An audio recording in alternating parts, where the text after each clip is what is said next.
Hi. Many people quietly ask themselves this question. Why do I feel responsible for everyone's feelings? You might notice it in small moments when someone around you is upset or stressed or disappointed, and almost immediately something inside you reacts. You feel the need to fix it, to smooth things over, to make sure the other person feels better. Sometimes you may even feel responsible for emotions that aren't yours at all. And if someone is uncomfortable, angry, or disappointed, it can feel as if something inside you says, I need to make this better. I need to fix this. I shouldn't have to let them feel that way. And over time, carrying that responsibility can become exhausting. If that experience feels familiar, you're not imagining it. There's usually a deeper reason why this pattern develops. Hello, everyone. I'm Janine Naus, your grief and trauma relief specialist, and I'm really glad you're here with me today. Whether you're joining live or watching the replay, in today's Healing Step session, we're going to explore why some people begin feeling responsible for other people's emotions, how this pattern often develops in environments where emotional safety felt uncertain, and how to begin separating compassion from emotional responsibility. So, to understand why this happens, we first need to look at how the nervous system learns to manage emotional tension in relationships. So, once we ask the question, why do I feel responsible for everyone's feelings? The first thing to understand is that this pattern usually didn't begin as a personality trait. It often began as an adaptation. In many environments, growing up, emotional tension in the room could feel unpredictable, and someone might become upset, disappointed, or frustrated. And when those emotions appeared, the atmosphere around you could shift quickly. For some children, that shift created a sense of uncertainty, and the nervous system begins scanning the environment and asking a quiet question. How do I make things calm again? So the child may begin to watch closely for emotional cues, and they learn to notice tone of voice, facial expressions, changes in energy in the room, and then over time, they may begin adjusting themselves in response. Now, maybe they try to comfort someone who is upset. Maybe they become extra agreeable to prevent conflict. Maybe they take on the role of peacemaker, trying to smooth things over before the emotions escalate. Now, these responses are often very intelligent adaptations. The nervous system is trying to maintain stability in the environment. And sometimes those efforts truly did reduce tension. So the system learns something important. If I help regulate the emotional atmosphere, things stay safer. And then over time, that learning can quietly turn into a belief. Other people's emotions are my responsibility, not because anyone sat down and taught that directly, but because your nervous system learned that managing the emotional environment helped maintain safety. And the challenge is that as you grow older, this pattern can follow you into relationships where that responsibility was never actually yours to carry. And that leads us into the next layer of this pattern. Why someone else's emotions can begin to feel like something you must fix. So, once this pattern begins forming, something subtle can happen over time. The natural human capacity for compassion can gradually become mixed with a sense of responsibility. Caring, caring about someone's feelings is a healthy and important part of relationships. Most people want to be thoughtful, they want to be kind, they want to respond to others with empathy.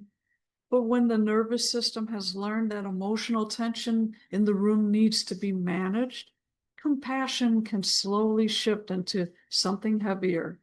And instead of simply noticing someone's feelings, the mind may begin asking questions like, how do I fix this? What should I say so they feel better? Did I cause this?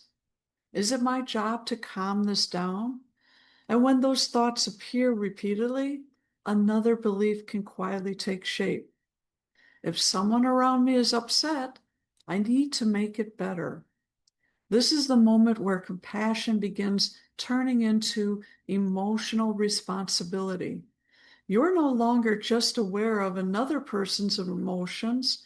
You begin to feel as if those emotions are yours to manage. So if someone is disappointed, angry, or uncomfortable, your nervous system may immediately move into problem-solving mode, and you might try to explain things more carefully. You might soften your own needs. You might try to reassure the other person so the tension disappears.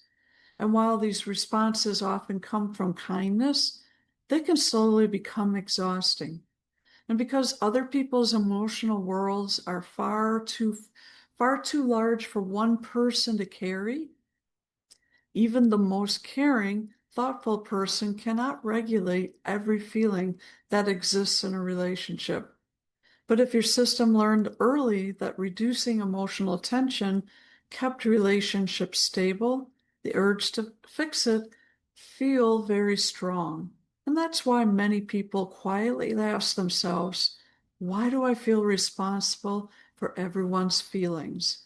Because the body learned that emotional harmony in the room depended on how carefully you responded to others. But there's an important distinction that often brings relief once people begin to see it clearly. You can care about someone's feelings without being responsible for them. And understanding that difference opens the door to something much healthier, which brings us to the final piece of this conversation: how to begin separating compassion from emotional responsibility without losing your caring nature. So once we begin to see how this pattern develops, the next step isn't becoming less caring, it's learning how to care without carrying. For many people who feel responsible for everyone's feelings, their empathy is actually one of their strongest qualities. They notice when someone is hurting. They notice when someone feels uncomfortable. They notice emotional shifts that others might miss entirely. And that sensitivity is not a weakness, but when empathy becomes mixed with responsibility, something important can get lost. You begin carrying emotional weight that was never meant to belong to you. And over time, that weight can become exhausting. So, a helpful place to begin is with a very gentle shift in perspective. When someone around you is upset, instead of asking yourself, how do I fix this? You might ask a different question. Is this something I need to carry, or simply something I can care about? And that question creates space, because caring about someone's feelings and being responsible for them are two very different things. You can listen, you can be compassionate, you can acknowledge that someone is struggling, but their emotional experience still belongs to them. And when your nervous system begins learning that it is safe to step back from carrying that responsibility, something important happens. Your empathy remains, but the pressure to regulate everyone around you begins to soften. And you may start noticing moments where you can allow someone to feel what they feel without rushing in to solve it. That doesn't make you uncaring. In many cases, it actually creates healthier relationships where each person is allowed to have their own emotional experience. And when you begin separating compassion from responsibility, you also begin reclaiming something important: your own emotional space, which brings us to how we gently close today's conversation. So if you've ever quietly asked yourself, why do I feel responsible for everyone's feelings? I want you to hear something clearly. This pattern usually didn't begin because you were overly sensitive or because you were doing something wrong. In many cases, it began as a way your nervous system learned to help maintain emotional stability in your environment.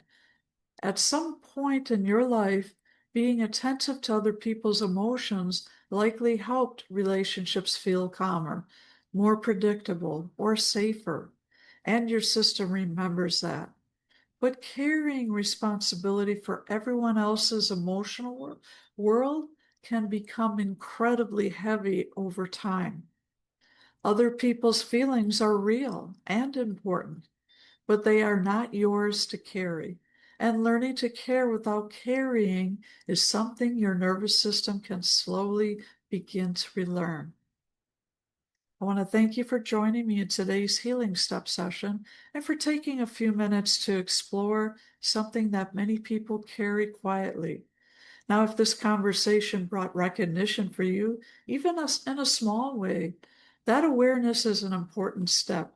And if you'd ever like a calm, private space to explore where this pattern shows up in your own life, I offer healing clarity sessions. And these are gentle one on one conversations. They're not therapy. I'm a life coach, not a therapist.